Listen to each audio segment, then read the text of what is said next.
അപ്പൊ നമ്മളെ വർക്ക് കഴിഞ്ഞിട്ട് തലശ്ശേരി ടൗണിലേക്ക് ഇറങ്ങിയേക്കുണ്ടാ നമ്മ ഭക്ഷണം കഴിക്കാൻ വേണ്ടി. ഭക്ഷണത്തിന്റെ കാര്യത്തില് വടക്കൻ ജില്ലകളെ വെല്ലാനായിട്ട് മറ്റൊരു ജില്ല ഇല്ല എന്നുള്ളത് എല്ലാവർക്കും അറിയാലോ. തലശ്ശേരിയെ സംബന്ധിച്ച് ഇവിടുത്തെ ഏറ്റവും സ്പെഷ്യൽ ആയിട്ടുള്ളത് തലശ്ശേരി ദം ബിരിയാണി ഉണ്ടാ. അത് നമ്മ വന്നന്ന് തന്നെ ഇവിടുന്ന് കഴിച്ചിട്ടാ, അടിപൊളിയായിരുന്നിട്ടാ. അപ്പൊ ഇന്ന് നമുക്ക് വേറെ വല്ല സ്പെഷ്യലും കിട്ടുമെന്ന് അറിയാൻ വേണ്ടിട്ട് ഈ നടത്തം കുറെ നേരമായി. നമ്മൾക്ക് കടകളൊക്കെ ഒരുപാട് കണ്ടെങ്കിലും നമ്മൾക്ക് പറ്റിയ ഐറ്റംസ് ഒന്നും ഇപ്പോഴും കിട്ടിയിട്ടില്ല കേട്ടോ. അപ്പൊ നമ്മ ഇവിടെ എത്തിയത് വെള്ളിയാഴ്ച ഉണ്ടാ. അപ്പൊ വെള്ളിയാഴ്ച ചുമ്മാക്ക് പള്ളി പോയത് ഇവിടെയാണ്.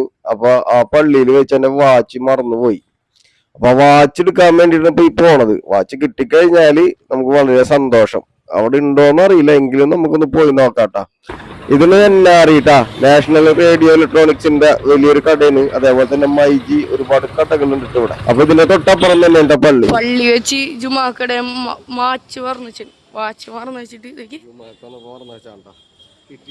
സന്തോഷം നോക്ക്. പൊലിവ് എന്താണ് ഈ നിമിഷത്തിൽ പറയാനുള്ളത്? അങ്ങനെ നമ്മ മറന്നു വെച്ച വാച്ച് കിട്ടിയിട്ടാ.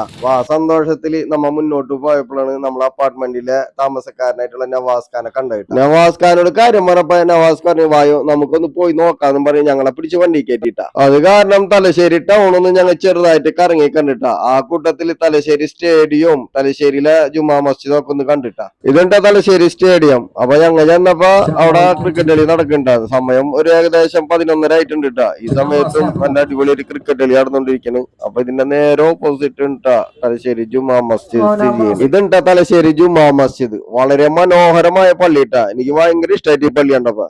ഇതിന്റെ വാസ്തുശില്പി ആരായാലും അതിമനോഹരമായിട്ടുണ്ട് കേട്ടോ. അദ്ദേഹത്തിന് ഒരു സല്യൂട്ട് കൊടുക്കാട്ടാ. കാരണം ഒരു പ്രാചീന കാലത്തെ ഒരു പള്ളിയൊക്കെ പണിതതിന്റെ ഒരു മോഡലിലിട്ട് പണിതേക്കണം. അപ്പൊ ഇതിന്റെ ഫ്രണ്ടിൽ തന്നെ ഒരു മിമ്പറും നിസ്കരിക്കാനുള്ള ഒരു സ്പേസും കാണുന്നുണ്ട് കേട്ടോ. അപ്പൊ ഇത് അന്വേഷിച്ചപ്പോ ഇതിന്റെ ഫ്രണ്ടിൽ തന്നെ ഗ്രൗണ്ട് ഉണ്ട്. അവിടെ ഈദ്ഗാഹ് നടക്കാറുണ്ട്. അപ്പൊ അതിന്റെ നിർമ്മിച്ചാണ് തോന്നുന്നത്.